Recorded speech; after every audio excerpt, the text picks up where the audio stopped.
Om Namo Bhagavate Vasudevaya. Om Namo Bhagavate Vasudevaya. Om Namo Bhagavate Vasudevaya. En fait, l'expertise, elle vient comment? Elle vient de dévots plus avancés qui servent un autre dévot. Si les dévots qui servent les dévots avant, ils servent mal, les autres, ils serviront de plus en plus mal. C'est pour ça qu'on voit un manque de dévotion, en fait. Il n'y a pas d'avidité pour servir pour les dévots qui sont plus aînés, parce qu'ils ne sont pas assez avancés spirituellement. Donc automatiquement, les autres qui sont derrière, c'est... Par exemple, le gourou, il a besoin de ça, tout le monde se regarde. Vous comprenez? Il n'y a pas d'avidité pour recevoir la miséricorde. Pourquoi? Parce que les dévots qui sont derrière, ils n'ont pas d'avidité, ils ne montrent pas l'exemple. Donc automatiquement, les dévots néophytes, il n'y a pas de problème. Et à partir de là, tout est gâché. Réfléchissez à ça.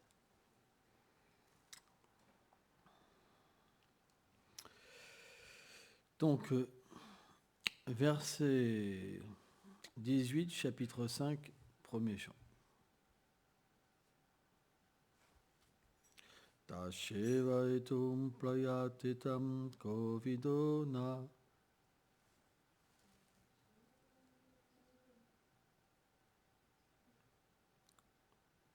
Vous voyez? Vous n'avez même pas répété.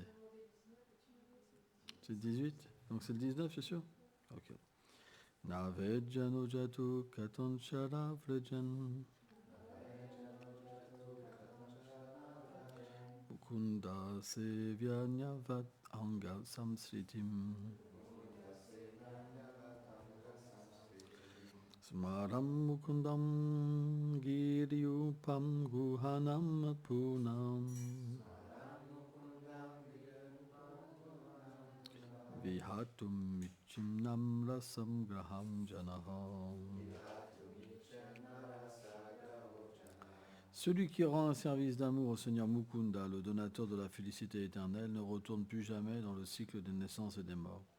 Bien que né dans la plus basse échelle de la création, car celui qui est saturé de sentiments d'amour dévotionnel pour Shri Krishna ne peut se séparer du souvenir constant de l'étreinte de ses pieds de lotus pleins de douceur, de grâce et d'attrait. Commentaire. Selon Srila Vishvacharya Thakur, ce verset explique qu'un dévot ne rencontre jamais l'infortune, même s'il est vaincu par une faible détermination, et qu'il doit parfois chuter. Celui qui sert Mukunda, le Seigneur qui accorde la libération, ne retourne jamais dans le cycle des morts et des renaissances, à cause d'actes accomplis en ce monde. Alors que ceux qui accomplissent leurs devoirs sociaux religieux doivent y renaître, puisqu'ils les observent afin d'obtenir une meilleure position matérielle.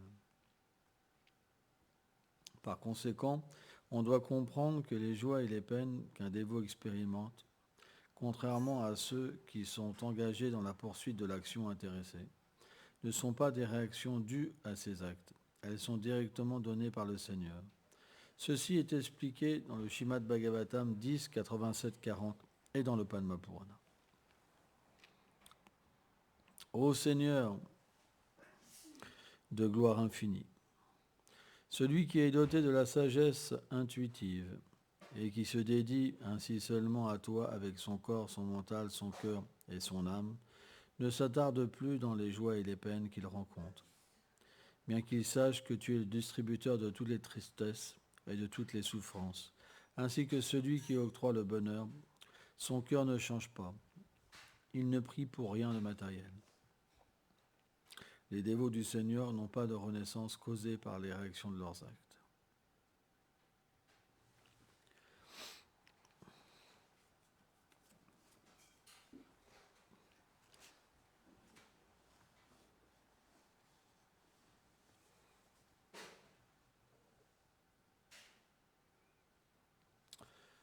Om Agyanati Milandasya Ganam Jalam Shalakayam Shakshuru Meditam Ninatesme Shivulave Namah.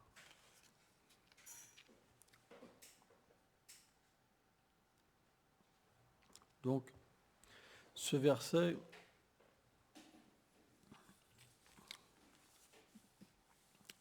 selon Srila Vishwanath Thakur, dans le Madhurya Konombini, il s'adresse aux dévots Madhyama Adhikari. Car le dévot Madhyama Adhikari, selon Srila Bhaktivinoda Thakur, doit être considéré comme déjà un pur dévot. Parce que son chant est dénué d'offense, dans le sens qu'il chante avec la foi, que le nom du Seigneur et le Seigneur lui-même ne font qu'un.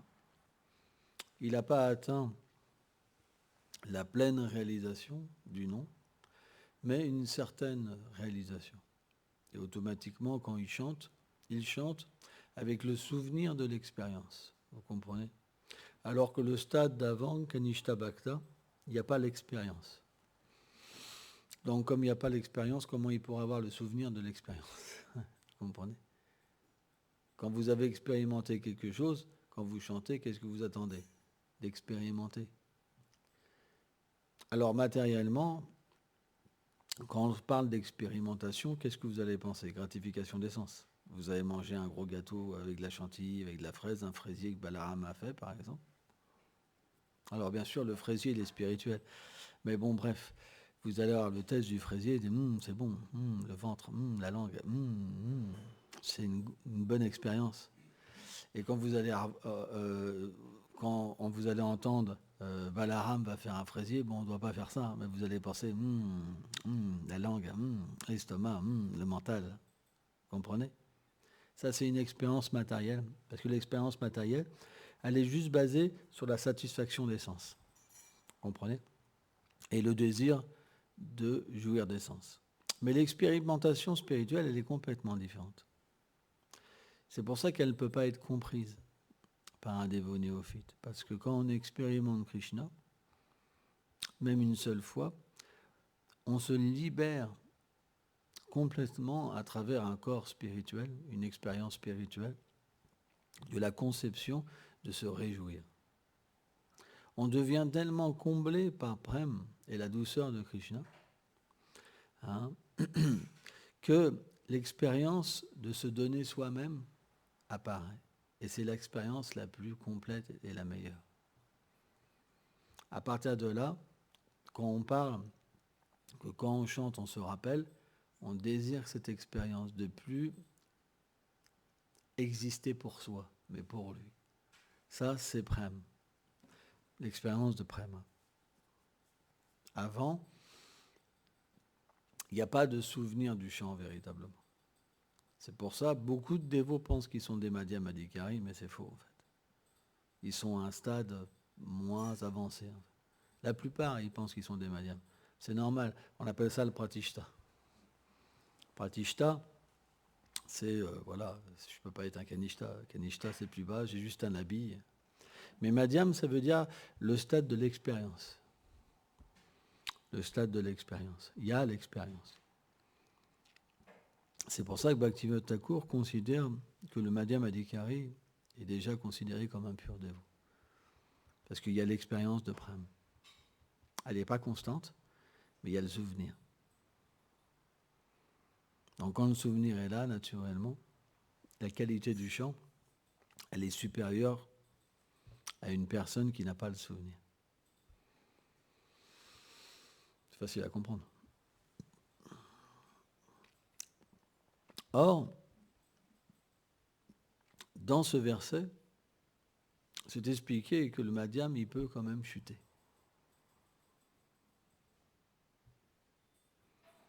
Parce que dans cette élévation, dans la transcendance, il y a différents niveaux de dévotion.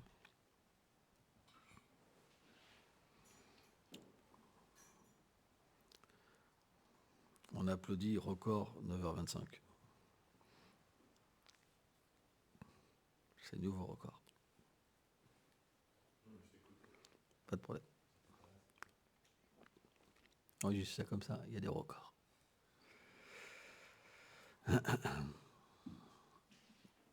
Là, dans ce verset, il y a la conception que dans l'élévation jusqu'à Prem, il y a des moments de bas et des moments de haut. Mais la chute d'un madhyam, c'est pas véritablement une chute non plus. Pourquoi? Quand l'expérience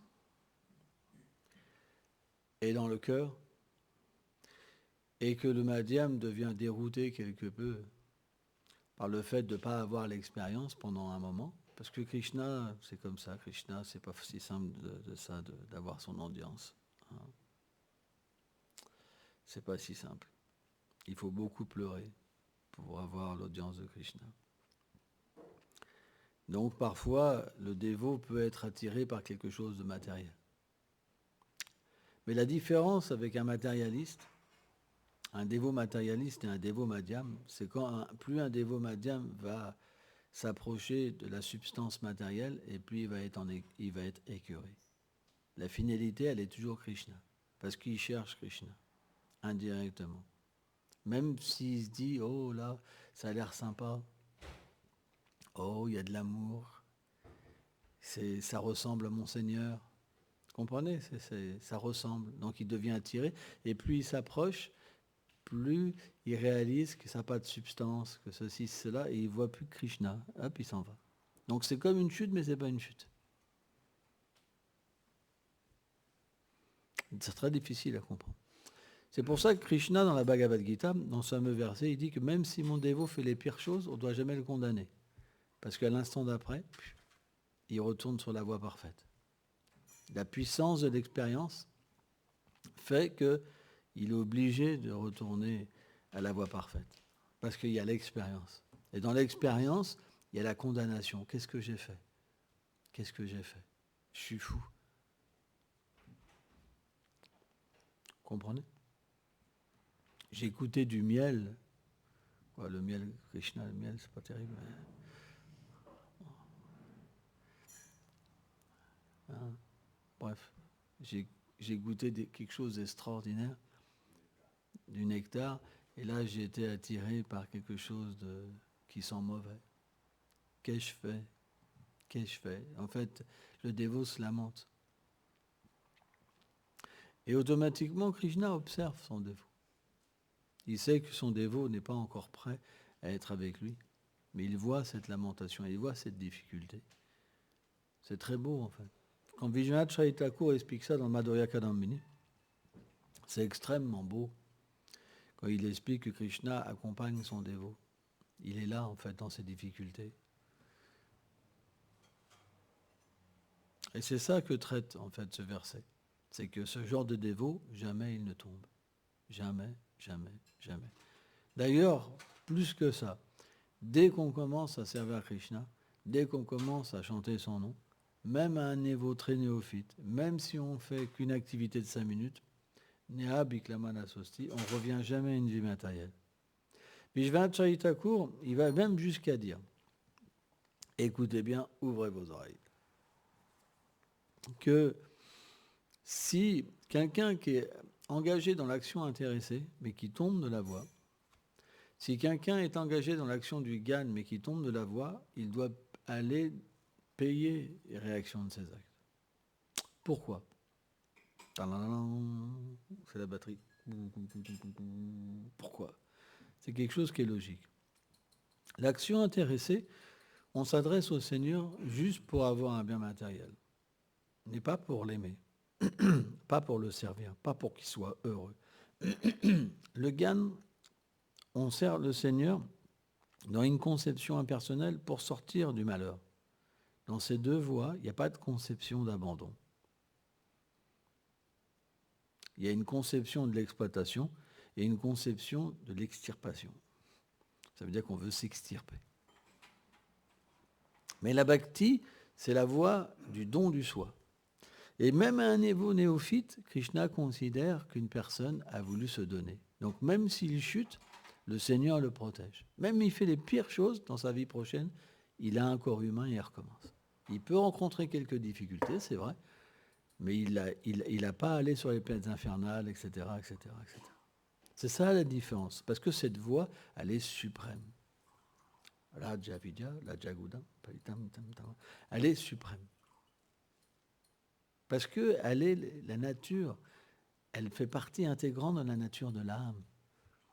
Elle est nous-mêmes et notre service envers le Seigneur suprême. Elle ne peut pas être comme les autres voies, parce que ce n'est pas une voie. C'est ce qu'on appelle le Sanatana Dharma, c'est la constitution éternelle de l'être vivant. Ce pourquoi il est fait. Donc dès qu'on touche à cette voie, on revient à cette voie. Et un jour, on obtient la perfection. Donc, le développement de l'amour de Dieu, c'est quelque chose qui est graduel. C'est quelque chose qui est graduel. Je me rappelle, Bodhayan Maharaj, il avait dit quelque chose qui était beau. Il dit en fait, le dévot, il emporte son chant et son niveau de chant, vie après vie, jusqu'à qu'il atteigne la perfection. C'est intéressant. Alors ça, c'est une conception. Il y a la conception de la miséricorde aussi. La miséricorde, c'est que même si quelqu'un n'est pas qualifié, si Krishna veut le libérer, si Radharani veut le libérer, si un Vaishnava veut le libérer, alors c'est possible. Mais dans le cas ordinaire d'un développement de l'amour de Dieu,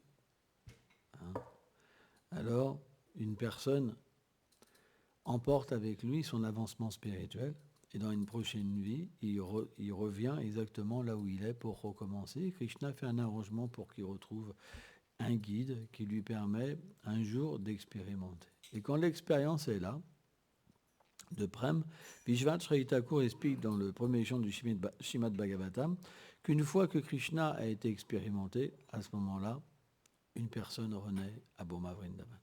S'il y a eu l'expérience une fois de Prema, alors Vishwanath dit même ça, et dit Krishna c'est son habitude. Il se montre une fois, c'est-à-dire que quelqu'un va à Golok Vrindavan dans son corps transcendantal, et Krishna le remet dans le monde matériel.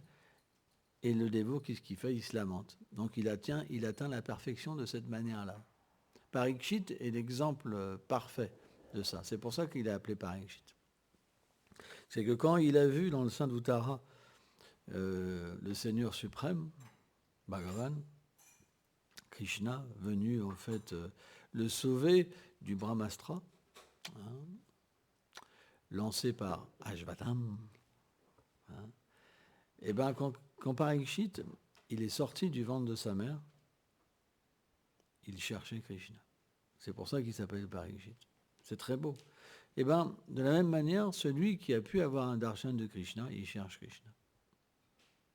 Donc cette avidité, elle va augmenter et elle lui permet de renaître à Boma Vrindavan. Vishwanath explique ça. Il dit, c'est la méthode que Krishna fait. Il donne son darshan une fois, comme Narada Muni, et après, il dit à son dévot, tu ne me reverras plus jamais. Le test. Imaginez-vous. C'est pas possible d'imaginer. Parce que voir Krishna, c'est quelque chose d'extraordinaire. Mais Krishna est comme ça. Juste une fois.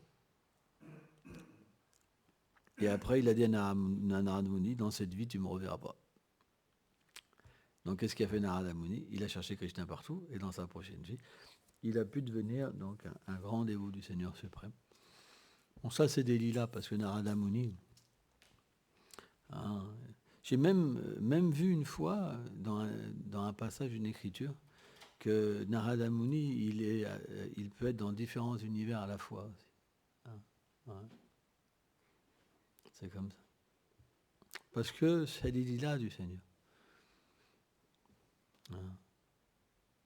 On sait que les grands associés du Seigneur, ils sont à la fois à Goloka Vrindavan, à la fois à Boma Vrindavan. Ils se divertissent à la fois dans le monde transcendantal, dans les univers matériels. Ils ont plusieurs formes.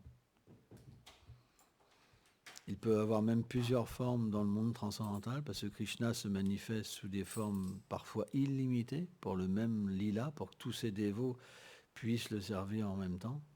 C'est des choses qu'ils se font par le biais de l'énergie interne du Seigneur suprême, sans que le Seigneur lui-même, en fait, ne s'en rende compte. Parce que tout est tellement parfait. Alors on pourrait se dire, mais si le Seigneur suprême, comment ça se fait qu'il ne peut pas s'en rendre compte? Ça, c'est les néophytes. Hein, hein. Il est tout puissant. C'est parce qu'en fait, quand Krishna est dans sa douceur, naturellement, sa douceur, parce qu'il le veut lui-même, cache ses opulences à lui-même, aux autres et à lui-même. C'est pour ça que les grands acharyas expliquent que Krishna, quand il naît, il pense vraiment « je nais ». Et Vishwanath Chaitanya Thakur explique qu'un faux sadhu va dire qu'il joue un jeu, parce qu'il ne comprend pas la nature de Krishna. Il n'y a que Vishwanath Chaitanya Thakur qui peut expliquer quelque chose comme ça. Il dit ça, c'est des faux sadhus, c'est des fausses Vaishnav. Le faux Vaishnav, il dit Krishna, il joue un jeu, mais il est toujours conscient. Il dit ça, c'est pas vrai. Il dit Krishna, il s'absorbe dans son lila à tel point qu'il pense qu'il est un enfant et qu'il dépend de Maria Yashoda. C'est réel, c'est inconcevable. Et à la fois, il est aussi Mahavishnu, celui qui manifeste tous les univers. Il est l'âme suprême, celui qui est omniscient, omnipotent, omniprésent, ce que vous voulez, quoi, qui connaît tout du passé, du présent, du futur. C'est pour ça que la personnalité douce de Krishna, elle ne peut pas être approchée avec de l'opulence. Elle peut être approchée qu'avec de l'amour. Bhaktima Bhijanate. C'est impossible autrement. C'est pour ça qu'à un moment, toutes les conceptions d'institutions, de règles, de religiosité, à un moment, un dévot, il décroche, quoi. Il décroche parce que la réalité, elle est au-delà de tout ça. Et à la fois, elle est en ça aussi. C'est ça qui est inconcevable. Achinta, Beda, on retrouve cette désignation à la fois différent et non différent dans tous les aspects, en fait, de la réalité absolue. Donc même dans le mouvement de Sankirtan, le Seigneur est présent dans l'institution et à la fois au dehors de l'institution. Ça veut dire que l'institution permet de régler une personne, de purifier son cœur, et quand il expérimente Prem, ça disparaît. Comment ça disparaît ? Ça disparaît, par exemple, un Vaishnav de ce calibre, c'est pas qu'il voit, par exemple, Srila Prabhupada avec, par exemple, sa gamcha, sa canne, marche à New York, mais il voit Srila Prabhupada dans sa forme éternelle. Et il oublie, en fait, il est avraj. Et à ce moment-là, l'expérience, elle est pleine, vous comprenez ? C'est pour ça que cette expérience-là, l'institution n'existe pas, et à la fois elle existe. Dans le sens que c'est le processus que le pur dévot a mis en place qui permet au dévot d'atteindre cette plateforme-là, mais quand cette plateforme elle est atteinte, tout disparaît en même temps. Parce que la réalité transcendantale, elle est encore supérieure. Elle n'est pas différente, et à la fois elle est supérieure. C'est difficile à comprendre. C'est extrêmement difficile à comprendre. Mais si vous dites ça à un dévot qui n'a pas eu de réalisation, il va dire « Oh, l'offenseur !» Parce qu'il ne peut pas comprendre. En fait. Parce qu'il est juste initié, si vous voulez, dans les règles, et il vit dans les règles. Vous comprenez ? Mais il n'y a pas de spontanéité, raganuga, bhakti. C'est juste Vedi Bhakti. Donc dans la Vedi Bhakti, on ne peut pas comprendre tout ça, c'est pas possible. Et quelqu'un qui est dans la Vedi Bhakti, il verra un danger dans ces propos-là. Vous comprenez ? Il dira là, il a dévié. Alors qu'il a atteint la perfection, hein, le dévot, mais là, il a dévié, il a vraiment dévié. Donc c'est pourquoi il y aura toujours une opposition dans différentes classifications de dévots. Parce que la foi d'un dévot, Shraddha, qui est dans son cœur, elle est sa limite. Donc quand quelqu'un a atteint une plus haute limite, la personne ne peut pas comprendre et sa foi la fait naturellement hésiter, douter et critiquer. Sans ça, qu'est-ce qui se passe ? Il prend refuge du dévot plus avancé et puis il est emporté dedans. Et puis il dépasse sa foi, vous comprenez ? C'est pourquoi, à moins qu'une personne peut, à sa place à Vrindavan, il doit être accompagné par une personne qualifiée pour lui permettre de progresser plus. Sans ça, ce n'est pas possible de dépasser les niveaux de foi. On est simplement au niveau où on pense qu'on est un gourou autosuffisant, et dès qu'on rencontre quelque chose de plus élevé, on va naturellement critiquer. Et on ne pourra plus progresser. Et c'est normal. Hein. Et ça, c'est une cause de chute aussi. Hein. Golpe mande.